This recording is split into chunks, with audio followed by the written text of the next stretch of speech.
Well, good morning everybody and welcome to another film. And this morning you join me in one of the most quintessential British landscapes you can get, a beautiful spring bluebell woodland.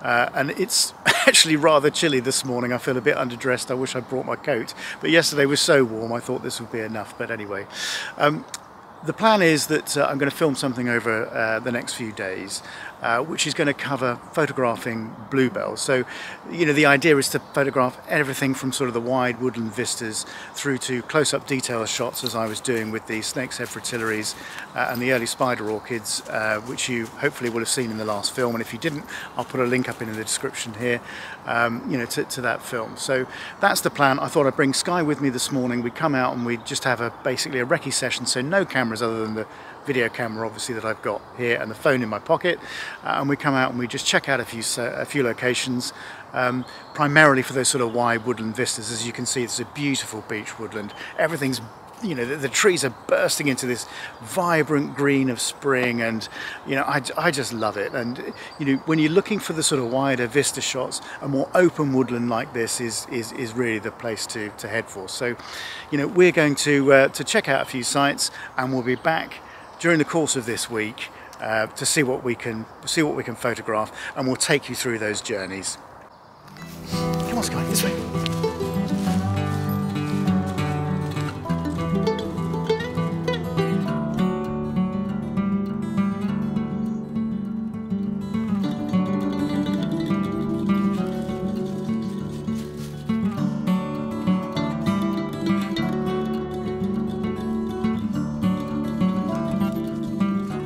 So faced with an environment like this, you'd think that bluebell photography would be easy, wouldn't you? I mean, look at it.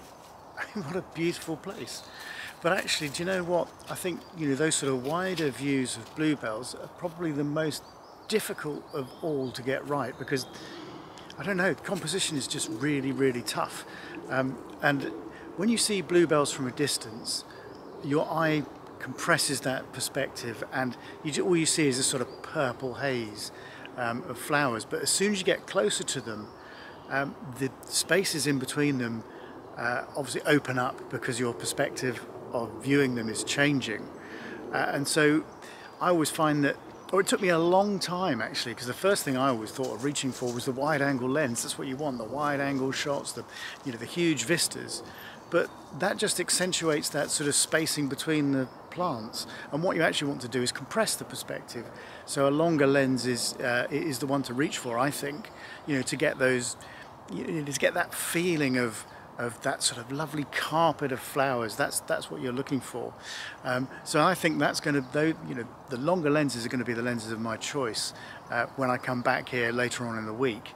I'm really hoping there's going to be some rain this week, because it's looking very, very dry. And a bit of rain might add a bit more atmosphere to the place, might bring the colours out a little bit more, might create a bit of mist in the first thing in the morning, which would be nice. But there's nothing in the forecast, so we'll have to go what we've got. We'll have to go with what we've got to get my words out. And we'll just see. I think these will be around for maybe a couple of weeks. So, you know, this is the peak of the season now.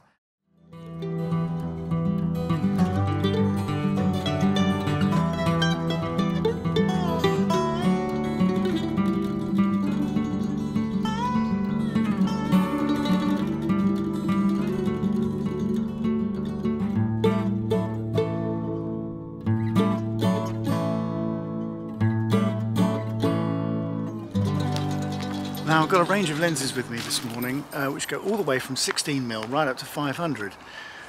And the reason for that is that I just think I was explaining in the intro piece that I did a couple of days ago, that compressing perspective with bluebells to try and create that impression that you see from afar, that sort of carpet of blue,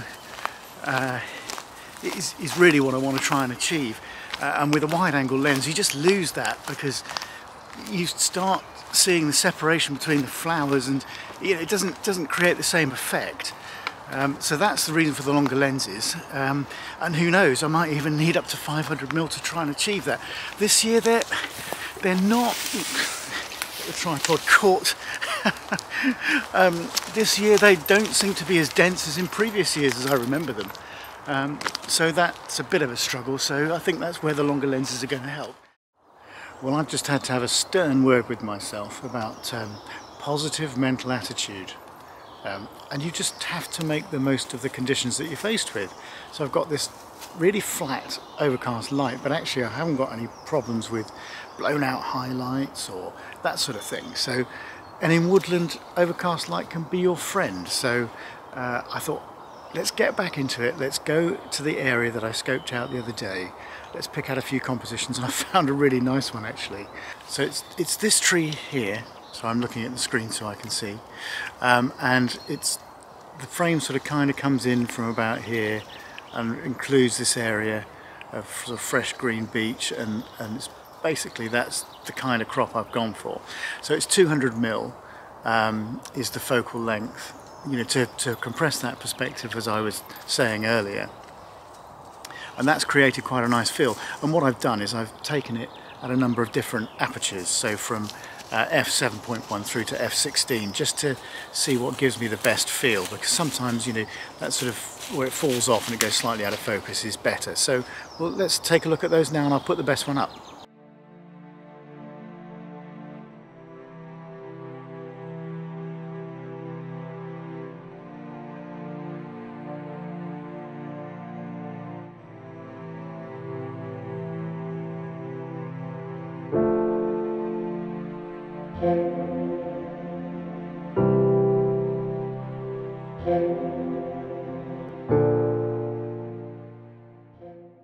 The other day I found this area, as you can see it's more open, it's an open ride through the wood, and there are lots of sort of spring flowers here, including cowslips, which I'd quite like to photograph, and I want to do it as I've done, you know, in the last sort of couple of videos I've made with the 2 to 500, you know, through the sort of long grass you can see all the way down here. You know, just to sort of get that nice sort of soft, artistic, ethereal feel that I've been getting with those other plants. And cowslips are not something I've ever photographed very well before, so quite looking forward to doing that. But as I walk down this path, you've always got to keep your eyes open, and sometimes things just hit you in the face, and this is this shot just sort of hit me in the face. I don't know whether you can see it in the background, but here there's like a bare tree, bare silver birch I think it is, which is contrasted against some of the foliage coming in the trees behind it, and with the 200 to 500mm lens at the 500mm end, it looks really, really nice. It's got this sort of lovely sort of straight trunk, and then these sort of uniform branches coming off, which, you know, are contrasted brilliantly against the background. So it sort of makes for quite a nice abstract image. Anyway, I've taken that, and you know, I said at the 500mm end of the 200 to 500, as you see there, I've got the camera set up there pointing towards it. I'll show you a bit closer. So there you can see it in the background here. Get it in the right place. So, and I've got the camera in a vertical orientation, and anyway, I'll put that image up for you now.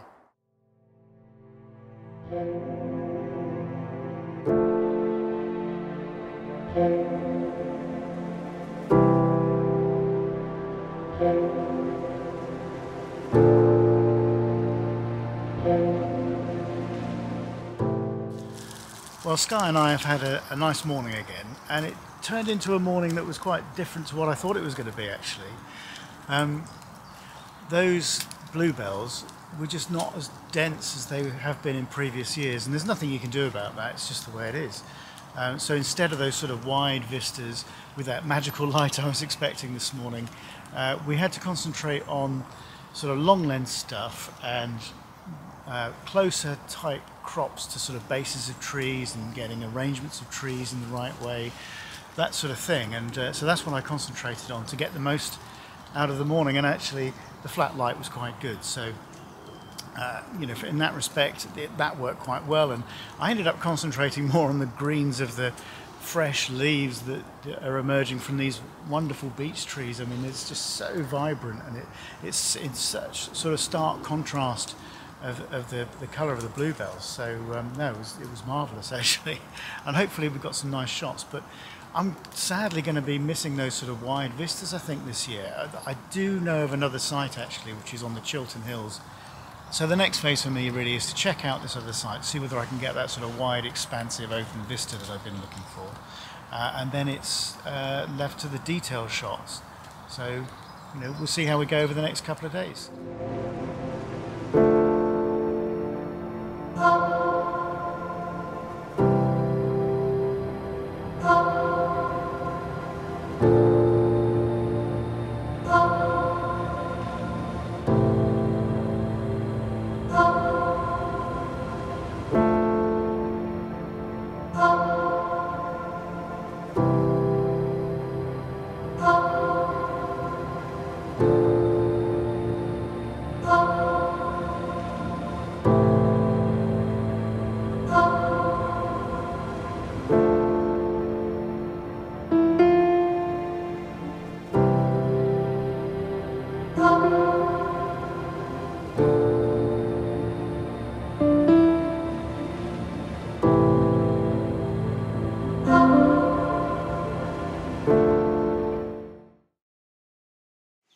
Well, welcome back everybody, and welcome to a lazy Sunday.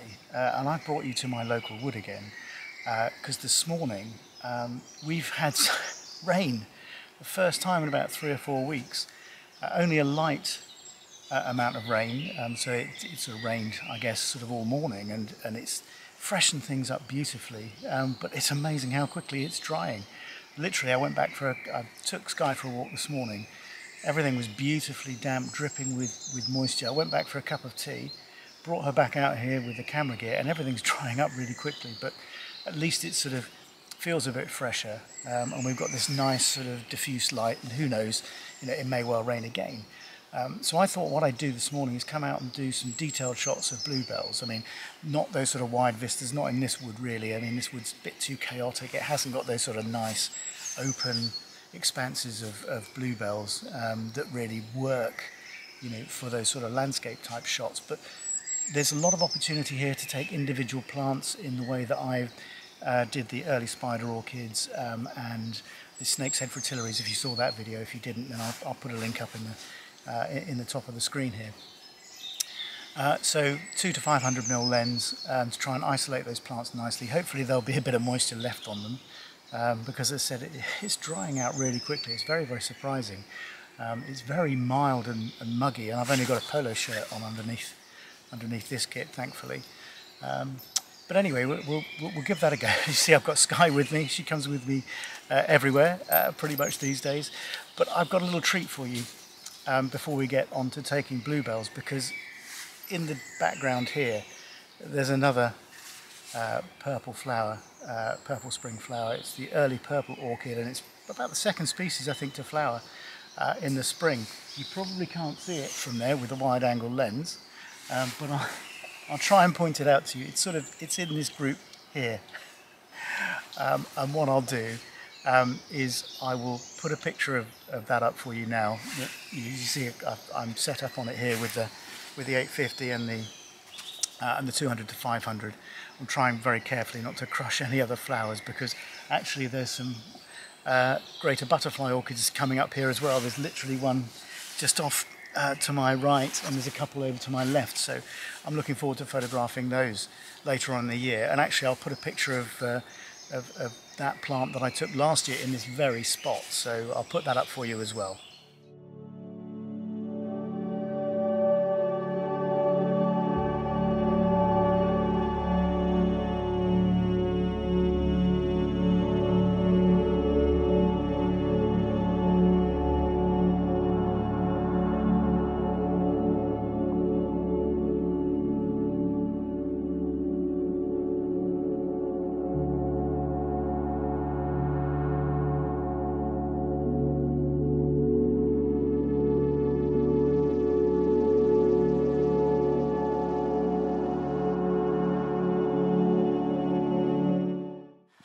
Okay, so ever since I've been out, we've had no more rain, and because it's been so dry recently, this ground has just soaked the moisture up like a sponge. It's just gone,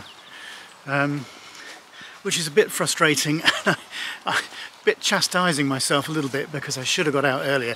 When I walked Skye this morning with Jennifer, it was just dripping, this place. It was like a tropical rainforest. It was fabulous. And I knew then I needed to get out with my camera really quickly, but you hear that blackcap? Oh, it's one of my favourite songs of spring, that. But cake and tea, unfortunately, my downfall, I delayed by an hour, which I shouldn't have done. But anyway, I'm going to stop chastising myself because, quite frankly, this is a Sunday and sometimes we just need to slow down and take things a bit easy. So what I'm going to be looking for now are detailed shots of bluebells, and I'm going to use the 200 to 500 like you saw me use earlier. Now what I need to do is find a flower which is isolated, and it might be on a little ridge or it might just be growing on its own, but I want it fairly clear of all the clutter so I can get the background really out of focus. And what I want is a green background or a background of other bluebells to give it that nice sort of colour flush, or I want to be shooting that one individual through a clump of other bluebells to give it that sort of colour haze around the outside. So that's what I want to be doing. And actually the area I'm in now, there are a few plants which are like that and perhaps would give me the opportunity. As I said, the only problem is the breeze has picked up a little bit, which is going to hamper me slightly, and it's also dried the plants out a little bit. But as you can probably see, well, you may or may not be able to see, but in this sort of area there are individual flowers which I can focus on, and actually on the edge of the wood as well. As we go outside the wood, they're growing rape, oilseed rape in the field, but on the edge of that field there are bluebells growing on the woodland edge, and they're in sort of thick grass, and that would make quite a nice sort of diffused green background if I pick the right plant. So it's a question of, you know, long focal length, open aperture as far as I can get it, which is 5.6 with the lens I've got, which is the largest aperture I can get out of that. But you know, just isolating that plant and getting as close to it as I can, because depth of field is a balance of focal length, closeness to the subject, and aperture.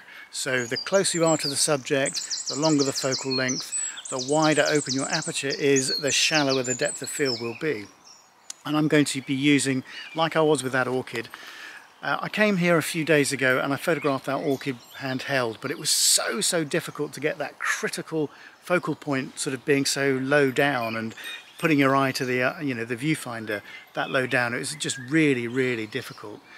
So I thought, you know, I'd use the tripod this morning and zoom in with the screen behind and just get that absolutely critical focal point. It also allowed me to use a much lower ISO setting, which makes the image a little crisper. I mean, I don't worry about 1000 or 1600 ISO at all these days, not with the D850 and all the other cameras, you know, handle noise so well, but it just, you know, if you can use that lower ISO, then it just makes it a bit crisper, and you know, it will reduce that noise. So if I was on the tripod, why not?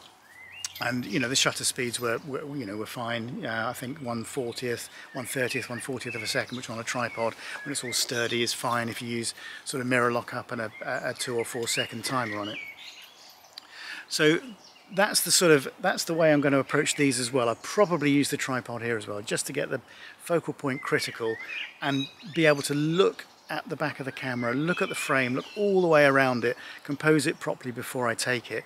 Normally as you saw, you know, perhaps in the snowdrop video, I'm moving the camera around all the time. Perhaps with this, you know, I may start by doing that and then pick something that I like and then set the tripod up and go for it.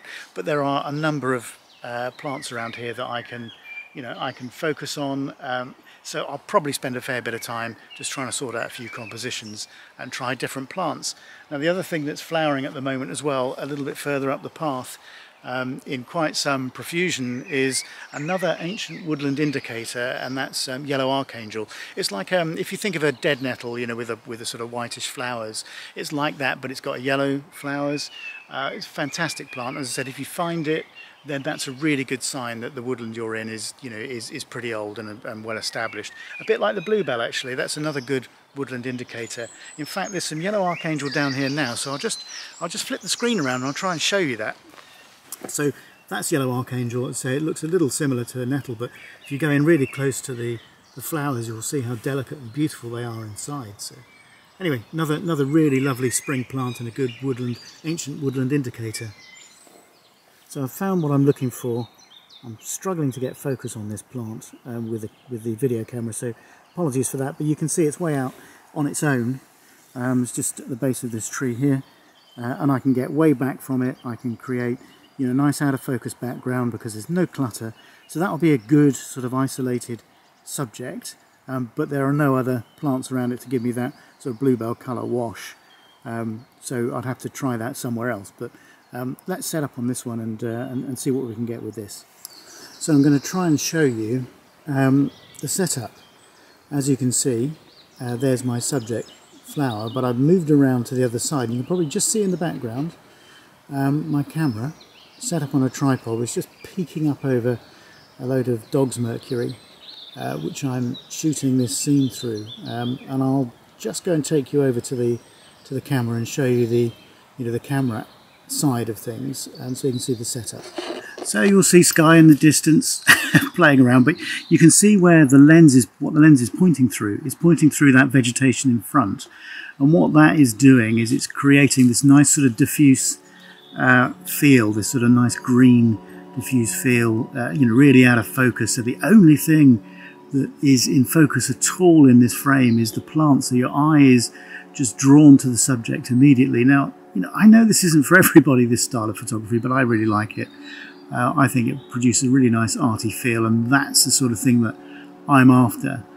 Photographing is, you know, is doing it this way to create those nice, soft, ethereal feel images, rather than the sort of standard, here's a bluebell and this is what it looks like type shot, which I've done plenty of times before. I don't really need to do it again. But that's the sort of thing that, you know, that I'm looking for in my photography. But as I said, we're all different, and we all need to find our own style and our things that please us. And photography is all about, you know, perhaps finding a way of photographing things that you're happy with. This is just a suggestion. This is just try it. Just, you may not like it. You may find another way around it. You may find a different take on it, and that's absolutely fine. It's whatever works for you. But it's a question of, I just want to inspire people to try different things, to experiment, and, you know, find a style of their own. It's been a really good process, a really good journey for me, for my, you know, my mental well-being, if nothing else, is to get out, you know, with the camera. This is what I do. This is what I'm passionate about. Well, good morning, everybody, and welcome to a very early morning. Skye and I had a very early start at 4:30 this morning because we wanted to come here. We'll get here for not long after dawn. I mean, dawn now is about 5:30, and it's 6 o'clock now. So I've been struggling this year to find dense patches of bluebells in my local woodlands. So I thought I'd come here because I remember it from years ago, and I've got pictures from probably 10 or 15 years ago, I should think. And the bluebells are quite dense. It's a mature beech woodland. It's beautiful, on the Chiltern Hills, overlooking the Thames. So we'll see how we get on. Anyway, we're going to get to the end of this track, and we'll see what they look like. See you there. Well, I've got to the bluebell. Skye is having an absolute ball, by the way. There are quite a few pheasants in the woods here, and she's discovered that. So she's been going nuts. She'll be tired later. Yeah, so as you can see behind me, there's quite a lot of bluebells here, but they are going over. So when I walked in here, I thought, oh, the beech trees look a lot more advanced than they are at home.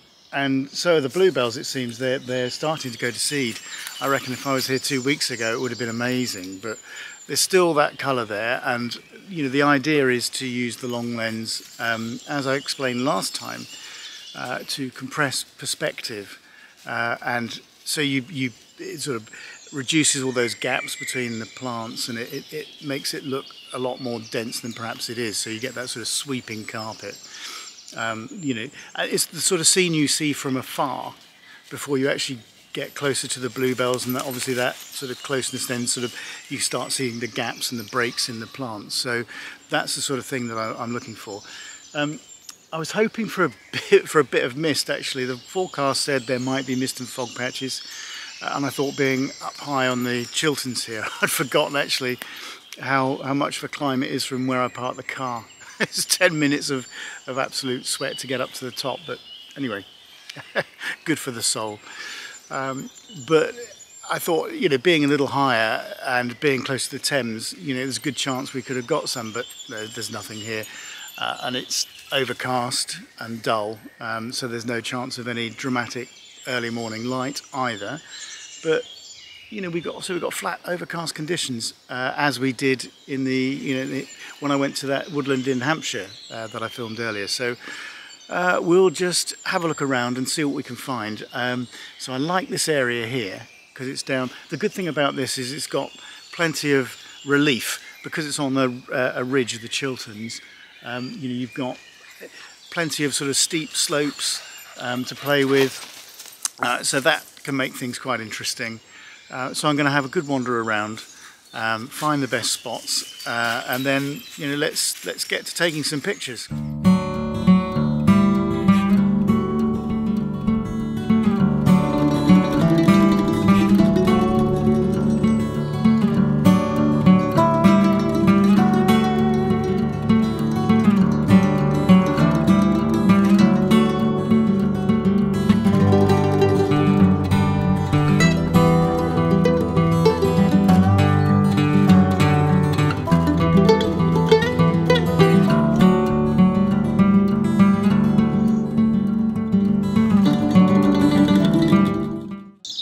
Well, we've got a bonus actually, and I'd forgotten this was here as well.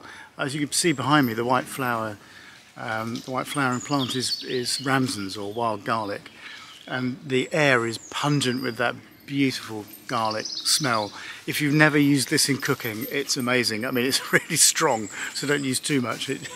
You'll be very unpopular for a couple of days afterwards. But it's a wonderful cooking ingredient.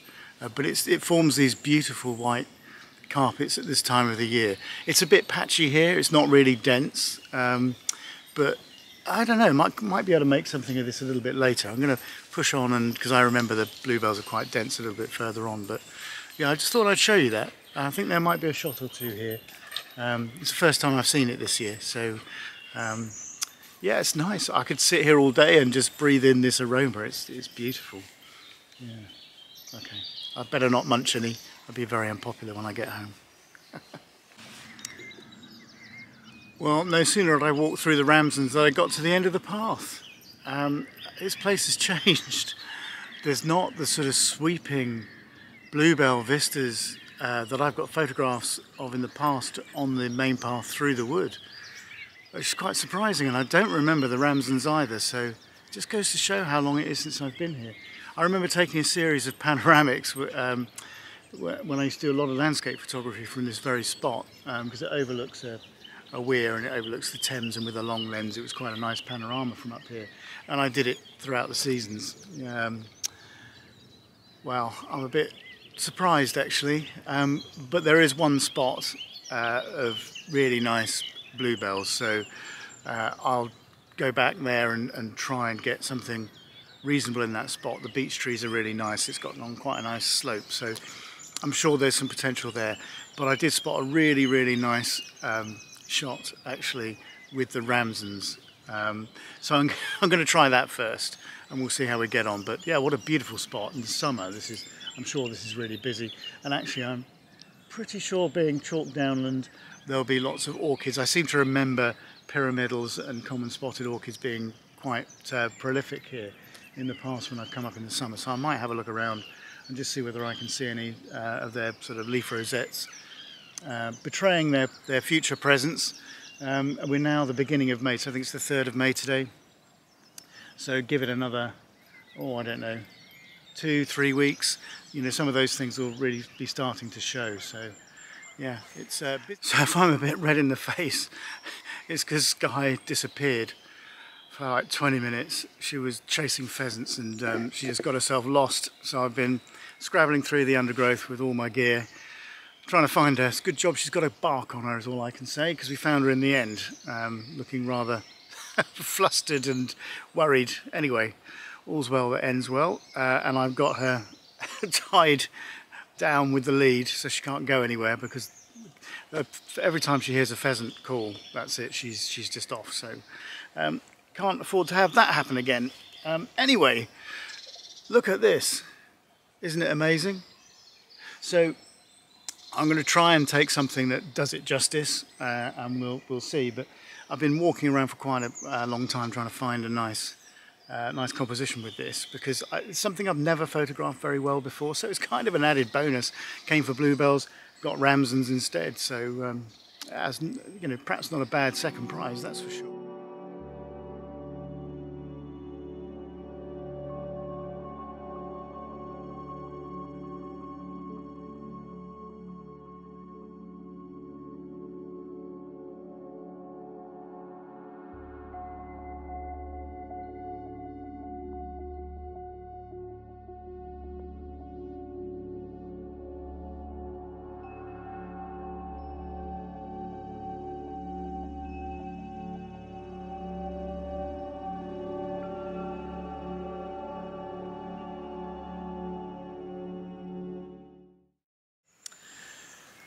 Well, I think that's Skye and I done for the day, and it probably marks the end of our bluebell journey for the year as well, actually, which is a bit of a shame. I always think that sort of marks the start of the end of spring, when all the bluebells start going to seed, which they are doing now. I should have come here a couple of weeks ago, I think, but this place has changed. I recognised a couple of places that I photographed sort of wide sweeping vistas of bluebells in previous years. Probably, if I'm honest with you, it might even have been 15 years ago, which is quite frightening. But all those areas now have been overtaken by bramble understory, and although the bluebells are still trying to cling on, you know, they're not going to make it, not competing with that sort of stuff. So that's a bit of a shame, but you know, things move on, and it just goes to show how dynamic woodlands are. There's certainly a load of trees that have been taken out since I was last here, and that's probably the reason for the bramble coming in. But on the plus side, look at all those ramsons we found. I mean, that was amazing. I certainly wasn't expecting that, so that was a real bonus today. So I'm really pleased with finding those, and it's amazing, isn't it, how things happen that aren't planned when you come to somewhere. And that's, I guess, the joy of photography, isn't it? You know, you've come across something you weren't expecting, and you enjoy making the most of it. I certainly did this morning, and I probably absolutely reek of ramsons now. I know, you know, Skye will do, but still, no, that was fantastic. Am I pleased with the images that I made this year of bluebells? The wide sweeping vistas, no. I don't think I've got anything that I'm really going to shout about. I never had dramatic light, I never had, you know, mist, I never had those conditions. And I know as photographers we always moan about the conditions, but I just think you've got to work with what you've got. But I had a lot of this sort of overcast weather, which is great in a way, but you're not going to get drama with conditions like this. You'll get nice pictures, like flat lighting, you haven't got any problems with shadows and highlights and that sort of thing. So, but you'll not get the drama, and light and mist and everything that adds drama. So you can't change the conditions that you get. You just got to work with what you've got. I'll try again next year. I think the other thing I found disappointing, as I've mentioned previously, was the fact that in my part of the world they just don't seem to be as dense as they have been in recent years. And I guess, all springs are different. You